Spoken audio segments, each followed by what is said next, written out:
Welcome to Slope Reliability, the show where we learn about reliability, observability, and resilience one day at a time. I'm your host, Stephen Townsend. Welcome back to Slope Reliability. I'm Stephen Townsend, and this is the show where we learn about reliability, observability, and today a little bit about the mysterious world of resilience.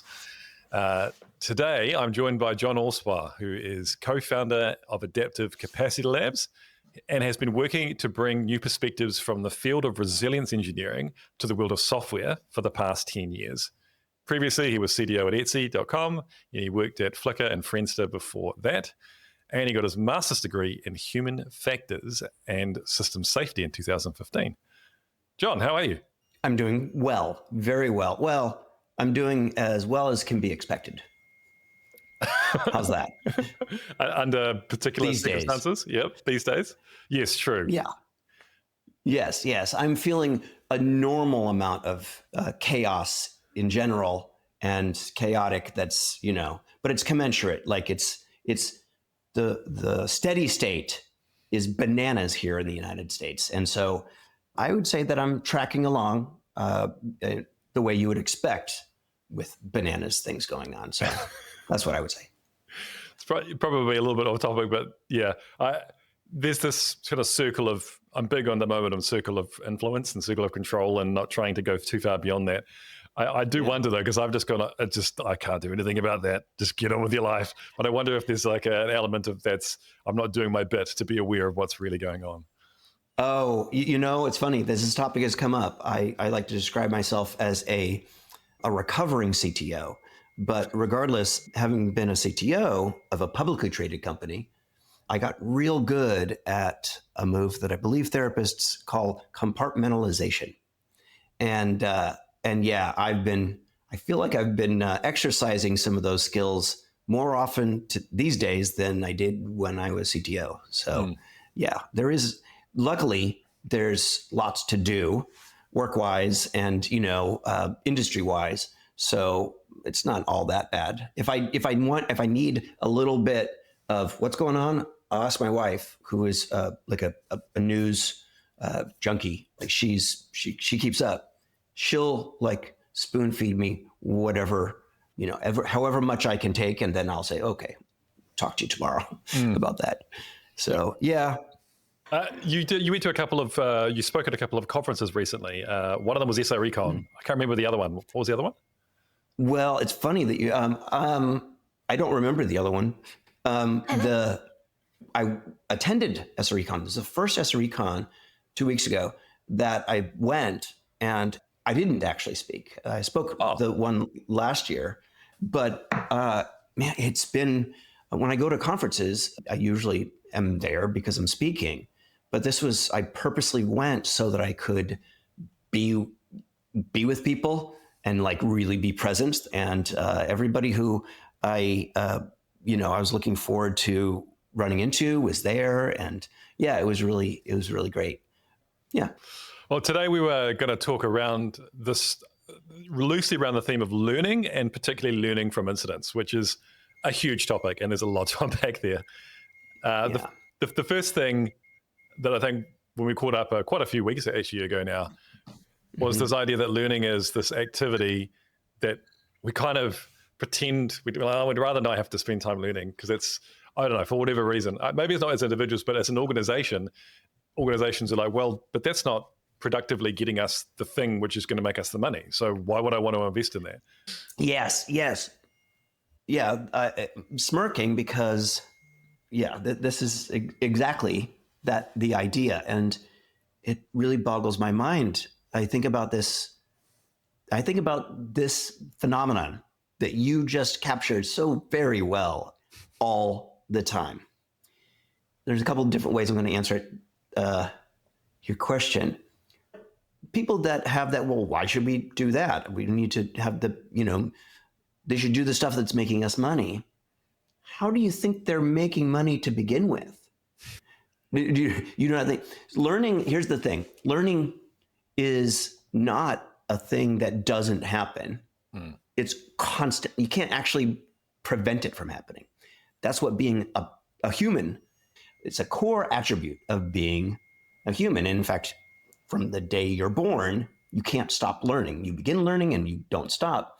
And so usually what that means is that people think of, when they say learning in the frame that you just did, what they really mean is they are spending time and attention on a thing that a manager or a leader, thinks isn't, worth it. It doesn't have value. And that's the thing is that's the wild flip. Like, once you realize, if that was the case, then many companies will apportion or set aside budget to go to a conference or take a course or, personal development, career development, as long as it's, work related or something like that. That's time and attention. In fact, if you're sometimes going to a conference, you might be leaving the office. And so you're actually absent. The reason why things work as well as they do is because of two things.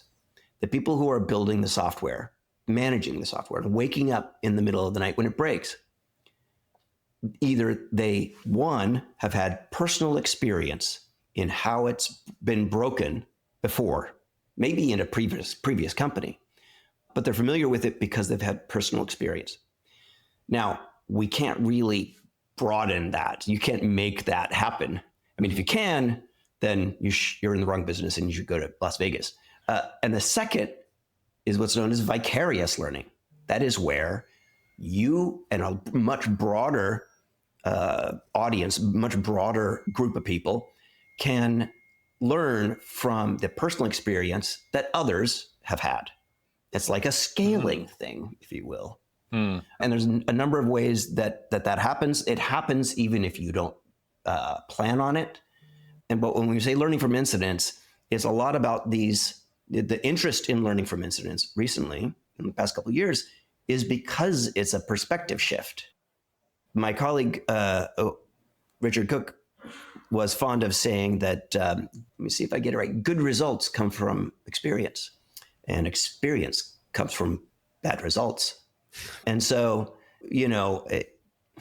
there's all kinds of things that, especially leaders who are far from the hands-on work, they have a story about what's good and what's not, but there's really no substitute for, being responsible for how things are going. And learning from your colleagues is one of the most effective. It's incredibly efficient too. So anyway, I don't know. You've hit a button, and you were right out of the gate, and you hit a button. I'm ready to go. So I thought I'll stop talking for a moment. I think there's something that came to me today, actually, as I was going through our notes, was deliberate learning versus just sort of more of a passive organic learning. So right now, a lot of my learning is because I'm a pretty new manager. I manage a team of 10 people. I'm learning how to be a leader and a manager. There's sort of two sides of it. And I'm being very deliberate about that, like doing training courses, finding mentors, learning frameworks, documenting them, building up playbooks for myself. That's very deliberate. I could have taken another approach where I just said, I'm just going to wake up each day, see what happens, and reflect on it and adapt and experiment. I don't know. Or I just not do any of that and just hope that I get better over time, because I probably am going to learn stuff without consciously trying to. Yeah, you're absolutely right. And I'm going to guess here, you're going to do the former, all of what you said, and you're also going to wake up not knowing what's going to happen that day. Yep. Right. And so there's the difference. You're deliberate about it. But here's the thing. Let's come back to that deliberate word. I'm so glad that you said it. The parts that you described, that you're trying to educate yourself, you want to familiarize this new weird world. I remember it so very well, being a hands-on individual contributor to becoming a manager. And it's wild. Like, what made you successful so far in your career prior to doing this, all of a sudden, like, is not as valuable, right? Yep. But I'd make a distinction. the deliberate that you're going to mentors, your training courses, you're reading. Think about that as sort of classroom learning. Mm-hmm. When you go and you have a one-on-one with a direct report, and they bring to you a concern or a topic comes up that you haven't in your current role, you haven't discussed before or really handled to the extent that you have to handle it. That's a little bit closer to an incident.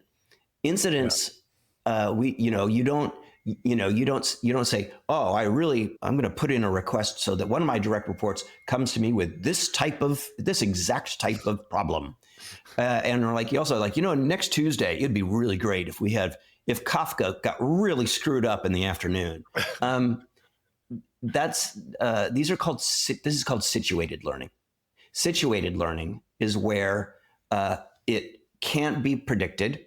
Yep. And you also can't predict what you or anybody else who is involved in responding to the incident or even like tangentially or just a short distance away around the incident. You can't anticipate what they will learn. You could have 5 people responding to an incident. It's handled, and those 5 people can walk away with learning with a wow, and maybe an aha moment to make it clear for argument's sake. They can walk away with 5 different aha moments, and one of the aha moments that number 1 walked away with isn't an aha moment for number 2. In fact, number 2, if they have a discussion, can you believe that? That was great. That was wild. Oh, that was that was scary. I didn't know that was but because this and this and this, that was blown away because of blah. And they say their aha moment. Number 2 says to number 1, and number 1's going to say, oh, really? Oh, I thought everybody knew that. Right. So they have different mysteries walking away. They also have different aha moments because what they thought they knew, or something's new, or it's not new, but it's the way things worked is different from how it's a new understanding, really. That is called situated learning. Classroom learning, you're taking a course. There's a syllabus. There's a curriculum. There's a finite amount of and constrained amount of stuff that you hopefully, and if you're taking an exam, you have to remember it. That is something that is, similar between situated learning and classroom learning. And so anyway, this is a distinction that as long as the distinction is clear that these are different things, they still involve learning. That's really the most important thing to remember. But that's the thing that really gets me excited. I realized the last thing I was going to say, coming back to the word deliberate, you can be deliberate about how you learn in situated learning scenarios. And you're right. You said something that you'll just naturally or organically just sort of learn. The way I like to think about it is successful companies are learning. The question isn't whether they're learning, because they are. What they're learning that has to do with what you would want them to learn is happening informally. Yep. It's happening the burden on code comments and commit messages and wiki pages is much higher. They shoulder a huge amount of burden for that vicarious learning to happen. They're leaving on the table too much. There's a lot more richer learning that could be taking place.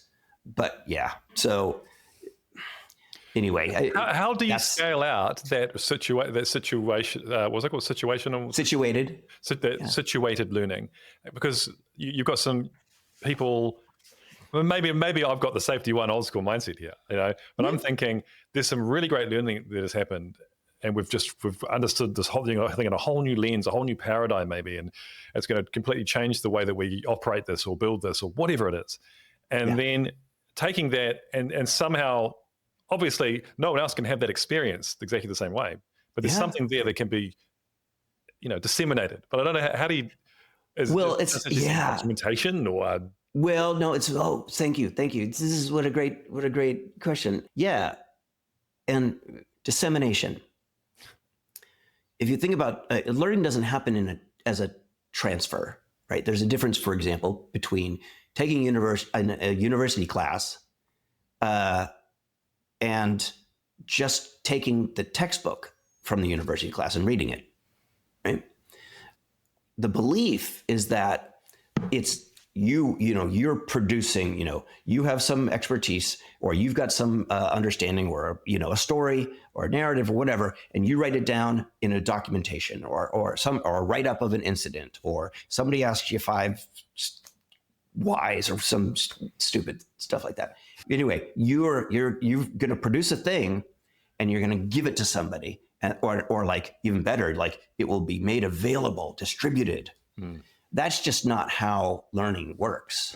Because, I mean, think about it this way. Let me ask you this. Have you ever been in a situation where somebody who's pretty expert about a thing was either leaving the company, or they were going to a new team, and they had to do a brain dump to someone else about what they're all the time? Okay. And so because you've experienced it all the time, how often is it that the person who's, ostensibly taking responsibility, or, that's going to be their wheelhouse now, how many times is it that they say 6 months later, a year later, oh yeah, no, actually everything I needed to know, I didn't need to know anything else beyond that afternoon when, Phil did the brain dump, right? How often? Never. Never. Right, exactly. And the reason for that is because Phil, the person who's just, describing what there's 2 reasons why. Number one, they don't know what the other person knows. Yeah. Right? Even if the other person says, oh, I don't know anything, that's wrong, because they know something about it. Phil's going to say all of the things that he thinks the other person needs to hear, and he's not going to say all the things that he doesn't think the other person they need to talk about. Sometimes it's because he thinks that the other person already knows it, and he doesn't want to waste any time telling them stuff about things that he thinks that they already know, which is very reasonable. So it's not a transfer, it's an exchange, right? Done really well, it's still not going to be sufficient. But those sort of brain dump sessions, when they do happen as well as they can, it's an exchange where the other person can, oh, so it works like this, like this, right? Are you following? No, I've got some questions. Okay, great. What is it? So you said this and this and this and blah, blah, blah. Oh, no, what I meant is blah, blah, blah, blah, right? Whiteboard, notes, typey. Even still, that's not going to be sufficient. And so it has to be an exchange. That's, for it to really work, it has to be an exchange where it's over time. Things are going to show up that Phil forgot that the other, because it hadn't happened in such a long time. Yeah. It broke in this weird way. Oh, but I completely forgot, right? Most engineers working at successful companies can't remember last week, forget about a couple of years ago. And so yeah, the other reason is when you have an expert describing to you this stuff that they're expert in, the more expert they are, the more difficult it is for them to describe what they do and how they know it. That's just a scientific, that's just a fact. That's just I'm sure that there's a law that I'm mistaking, but there's domain agnostic. Happens in medicine, happens in aviation, any sort of technical, complex work situations. Expertise, the more you get expert, the harder it is. And in fact, you don't even really sometimes you won't notice you do it, right? Mm. Like if you've ever seen a guitarist, an improvisational guitarist, somebody who's playing, as they go, if you play back to them a song that they improvise a solo on and ask them about one of the notes, what made you choose that note? They'd say, well, first of all, I didn't choose it. I just played it. And second of all, get the hell out of here. What are you even talking about? Right. And so that's what, muscle memory. These are the things. These are all like, does this make sense? I think they're supposed to be intuitive. Well, they're unintuitive until it's intuitive. It made me think about, I think that there are organizations who have this paradigm maybe where they think that as an organization that learning can be distilled into documentation and code comments and whatever, work tickets, whatever, and that people in that paradigm are more replaceable than maybe they truly are. It sounds like in the reality there's so much going on and so much context and so much of that learning that cannot be, easily spread around. Yes, but I don't think engineers, for the most part, I don't think hands-on practitioners really believe that about the work that they do and their colleagues. More often than not, and I don't know if you had this in mind, but more often than not, it's either leaders or managers having this idea. Mm-hmm. But note, they have some views on how things work in a completely different role than they are in. Mm. So they have this paradigm. And in fact, I think paradigm is absolutely the right word. They do have this paradigm, and it's there for a number of reasons, but let's flip it around. I've been a CTO. Do I think that if you were to go to a VP, I don't know if you have vice presidents or directors or whatever, but somebody at your organization or organizations that who have this paradigm, this, worldview that this is how things work, the CTO. So that must also mean that the CTO, their job they also can just be, I want to say dumbed down, but like simplified into tickets, right? Isn't that no CTOs? They say, oh, no, but not me, not my job, right? Well, hold on a second, Mr. CEO. I think it's pretty clear. Isn't your performance review just the stock price? Because I think that's it. You just got one, and they'll be like, oh, no, that's not how that works. Well, they need to hear from engineers and practitioners. That's not how it works with them either. Mm. It's a coping strategy. If they don't have it, it genuinely is. If there was 330 some odd engineers when I left Etsy. I was the head of engineering. There's no way, it was very clear, there's no way that I'm going to have detailed understanding about how things work. And so you're relying on a number of people in like the most really not great organizations, long-standing, much larger organizations. The distance is even further from, the experience of getting the work done to being in charge of all the things. And there's a middle area of managers that if you're lucky as a CTO, you have, it's credible because you're going to probably see those people that report to you and the people that report to them more often than, so many of the boots on the ground. If, what I would do is, it's not that I didn't trust them, but what you tell the CTO, what people would tell me, they had to pick and choose because they can't tell me everything.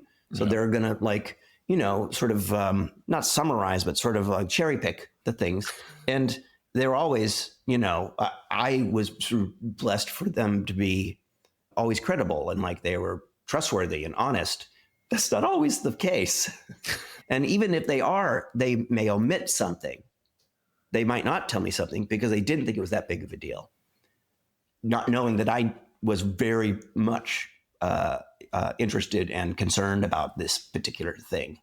And that's even like accidentally not listening. So otherwise you don't know anything. What does that mean? I have to invent a story. That story It's too messy. The world, the universe of the hands-on is too messy. That's why things like ITIL, the framework that was it the origin is the British government. Yeah. That's where it came from. And so which is fine. It's great, but it's a coping strategy because the hands-on work doesn't work that way. It's an approach. And it's an approach so that you can make it easy to count things. You can make easy to tabulate things and make things make sense of stuff that in reality is organic and kind of wild and, messy details. Mm. Yeah. So that's why I think that's one of the reasons why I think people do that. Also, I don't know if I'm opening another massive can of worms. There are things about, I'm really into, well, since hearing from you and others around this the idea of resilience and systems thinking as well. I think about an organization and what are the systems in play which would impact what people say and what they don't say and what information they choose to give. Like if I could get a huge bonus based on some thing, I'm incentivized to make sure that this thing happens and communicate things that make it sound like this is going well. I don't know. Yeah. You're incentivized. So there's incentivized, and then it depends on obviously it depends on what the thing is, right? But even if it's a product, if it's a new product, it's a new revenue generating product, right? Incentivize for it to go well. Great, another normative term. Well, maybe we get to probably define what well is. If it went well. What does poorly mean, right?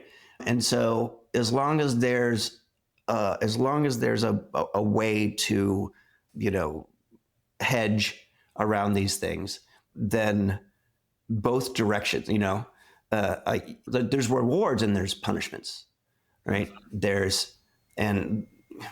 I stole this from a guy named Todd Conklin. I stole the move from Todd Conklin. Mistakes and incidents are accidents. That's it. If they're not, that's called sabotage, and it's a completely different thing, right? And so nobody plans them. That's for sure. Anybody who's ever been on call, that's not the way that works. But an accident is something when we talk to, like a mixed group of people, engineers and non-engineers. I always ask, okay, to sort of get this across, I don't even think it's an analogy. It's certainly not a metaphor. It's like an example, really. Ask people if they feel confident or feel expert in using email. Usually everybody says, yeah, pretty sure I'm pretty good at email. I asked people to raise their hands if they've ever sent an email to somebody they didn't intend to, or post to a group that they didn't intend to. Everybody raises their hand and they laugh or groan. And then I say, can I incentivize? Can I promise a reward? Can I give you so much money that you will never do that again and still get your job done? People say, no, I can't do that. If I still have to get my job done, then no, you can't. There's no money that will make it so that I won't make that mistake again.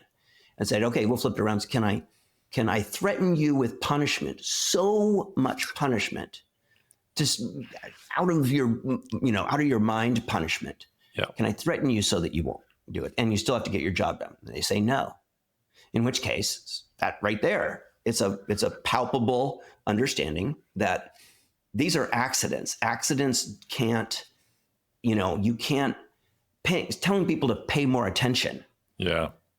Telling yourself to pay more attention after an incident, a fat-fingered, keystroke or whatever is unhelpful. It's a waste of time, certainly about waste of energy. I won't be as reckless, or that's horseshit. You did exactly what you thought you needed to do at the time. And if you didn't, you would have done something different. And many times you do. And so, you didn't think that under no circumstances do people make mistakes. Even writing the code, 3 weeks from when that code touches another thing that didn't exist until then and triggered a thing that is this, anomalous behavior. It's the same. It's really just the same. So I don't know. But the problem with accident or incidents is they get in the way of normal work. Oh yes. Oh, Stephen, you're getting very good at just going straight to. You're a very intuitive podcaster. I'm just. You're doing very good. You're doing yeah. That's the thing. Going back to the very first, I think pretty much everything we talked about. The idea that incidents are somehow separate, they're different.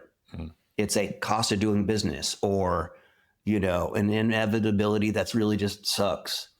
I mean, setting aside, they do suck, but when you have an incident, that's really just your system saying, hey, everybody, listen, trying to get your attention. Hey, you should come look right over or around here. This part right here doesn't work the way you think it does. You should come take a look. That's what an incident does. Richard Cook wrote an article once. I don't know. It's been a long time since I've been familiar with anything that has to do with C, but he wrote an article saying that incidents are like untyped pointers in lower level, like C-like languages. They point to an area. They don't tell you what's there. And so the question is whether or not you are listening, or whether or not you're able to go and check it out. And when you check it out and you see some things that are different the way you thought they were, is it easy or is it hard, time-wise, attention-wise, process-wise, for you to describe this to others in a way that they can ask you questions and you can describe it in different ways to different people. But the reason why, it's the same. Incidents are part of it. It's part of all of it. And matter of fact, just so I can say this, it always blows my mind. They are rare. Incidents are rare on every dimension. They loom large in our minds, but they are rare when relative to when they don't happen. Mathematically, statistically, the industry describes success in how many decimal points after 99%.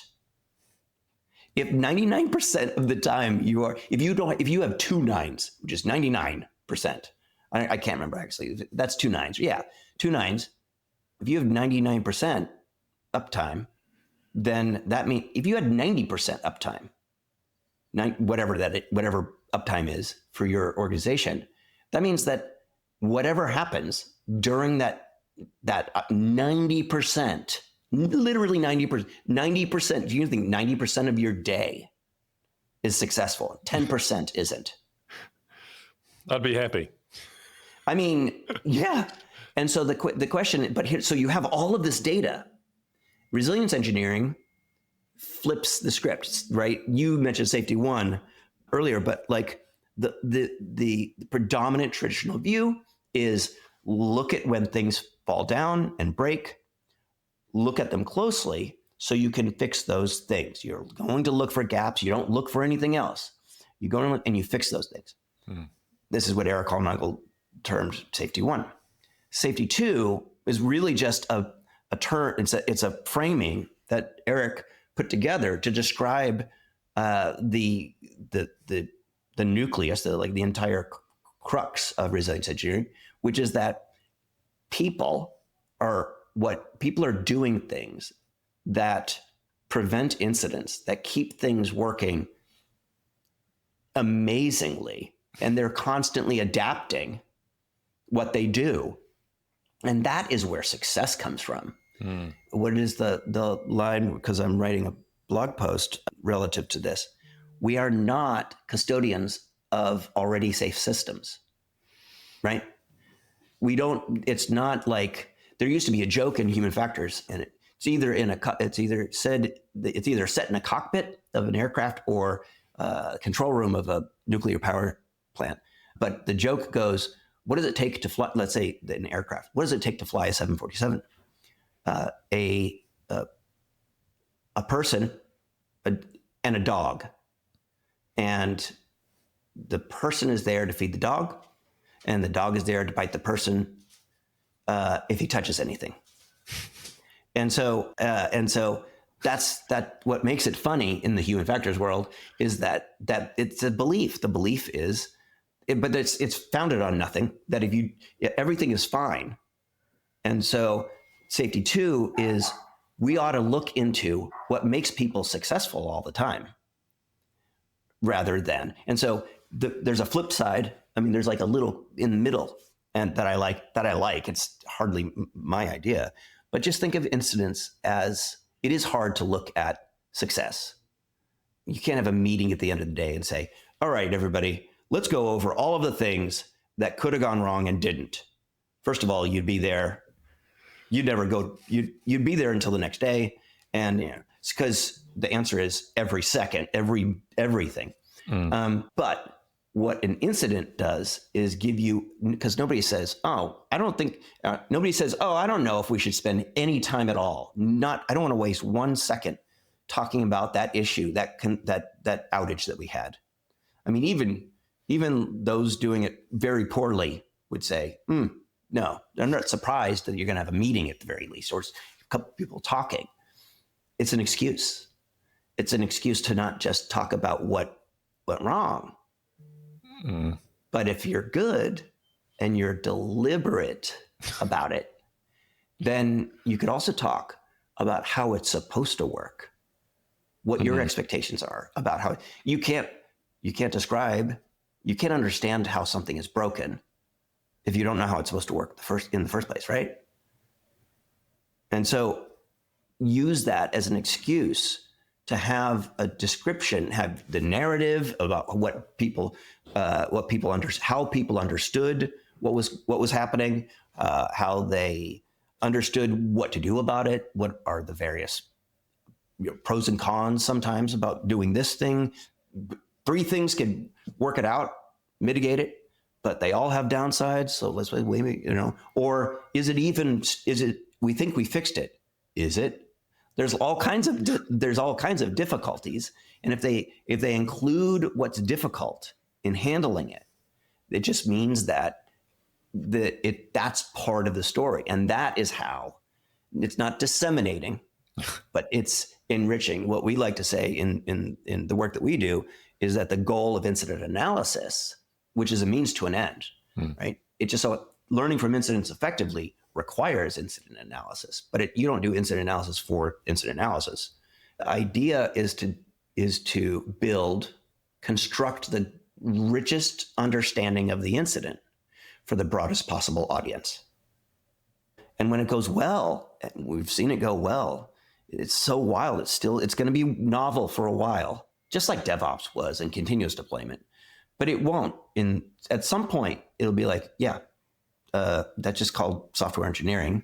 Of course, we do this way. The way that organizations still, not many, the majority, is that they go through these rituals of these activities after an incident, and they want to make it efficient. They want to make it, happen within. You have to do these, and sometimes they'll have rules. Within a certain number of days, you have to do these things. You have to fill out this form, and ripped out the template out of the back of the Google SRE book. So I'm sure that's fine.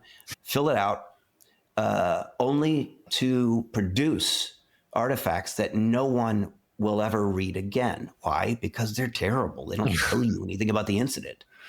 They're written to be filed. They're not written to be read. I've seen what it's like for them to be written, to be read. And man, it's a completely different world. you want all of your competitors to do template driven, form filling stuff. You don't want you to do it. I think it was from the 7 Habits of Highly Effective People, actually, which my mentor got me to reread. I don't love the book, but there was this one metaphor about, and there's always different animals and they're at school, and like the duck is like really good at swimming, but getting kind of crappy scores at like running and flying, and so the teacher goes, no, stop swimming. You've got to work on your like you're flying and you're running, and it just nothing goes very well. I feel like I as an animal, I'm quite good at certain things. And storytelling is one of them. So I feel like there's a real place for me here to help tell stories about incidents and what we learned from them and all the things that went well and what we thought it was meant to work like this, but actually works like this. That's interesting to me. Yeah. And the thing that is so attractive, and the things that I just want to make sure that people who are listening is very clear about. This isn't just like John Allspaw's idea, right? This is empirically supported. This is science. What we're talking about is science. It's science. It is informed by a number of different disciplines. And in fact, I will tell you, to the extent that it's a surprise, none of this has really. I mean, it's related. It's critically important, but there are many domains of work. And the communities that study those domains of work, this was worked out a long time before resilience engineering. It doesn't really have anything to. It came way before resilience engineering. There are some parts of this that, that goes far back as World War II, and so. There's nothing new. There's definitely nothing software specific about this at all. It's just that we have very, like other domains, we have very, let's say, idiosyncratic barriers or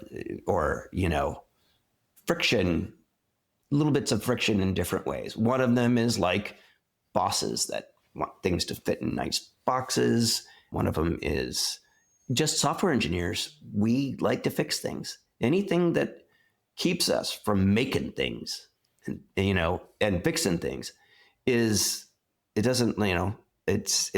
not like natural or it is natural, but it's like, you can't make it official, right? You said that you clearly, to me, you are an amazing storyteller. Lots of engineers that we come across they'll say, oh, I'm not a very good storyteller. You're like, oh, somebody else is better at that. And then what we'll do that same day, this has happened multiple times over the years, that same day we'll watch them tell a story of an incident to a group of people. And you could hear a pin drop. People, that's all they wanted. And they were riveted by this person who said they weren't a storyteller. When the story's good, you are a storyteller. And yes, there are skills, right? But this happens. It just doesn't happen in the way that makes it easy for others, right? You can go to anywhere and say, tell me the story of an incident that anyone. That's all you have to say. In fact, we do that with every client we have. Number one, no one ever says, no, I can't think of anything. Nobody ever says that. Number two is whatever they tell us, it is an amazing incident story. It's amazing. And number three is that when I will ask them after it's all, we're like, what? You'll have these moments where people that are listening to it, they're like, no, no, oh my God, whoa, that's terrible, blah, blah, blah, or that's awesome.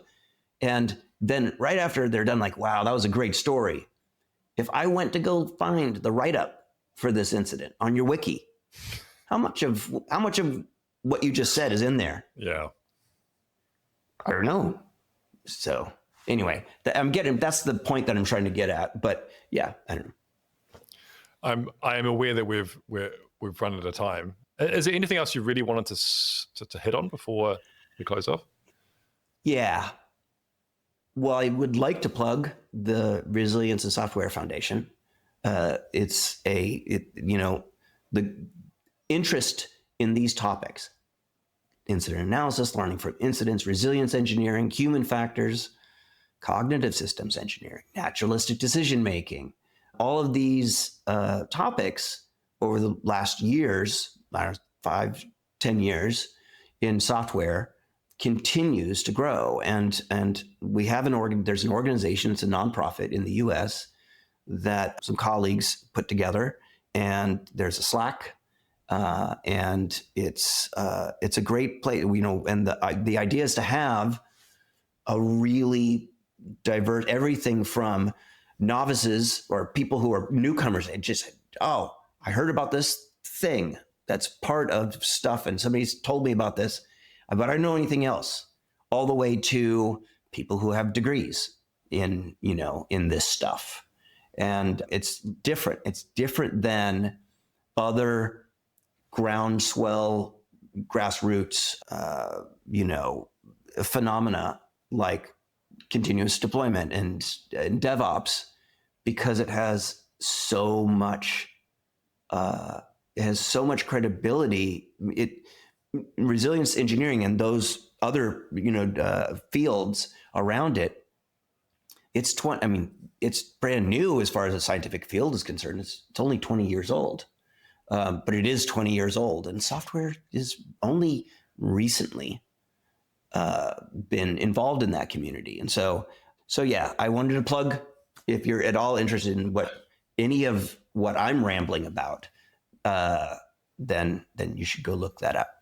I think this is my cue to connect and join the Slack and get involved, because I haven't got involved yet, even though I've been meaning to. And you're becoming a manager, so that's quite fine.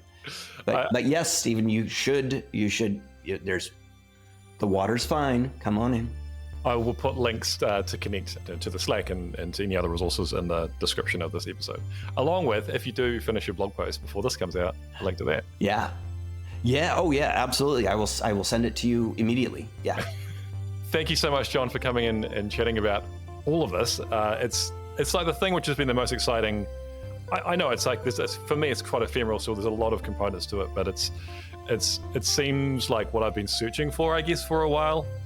Mm-hmm. I've been wanting to move a little bit away from the technical to the human, the human system, human technical system, and this seems to be heading in the right direction of where I think the most value could be that I could possibly add to an organization. Yeah. Well, it's been my pleasure to hang out with you here. Yeah, and to everyone else, hope you have a wonderful week, and I'll see you next time.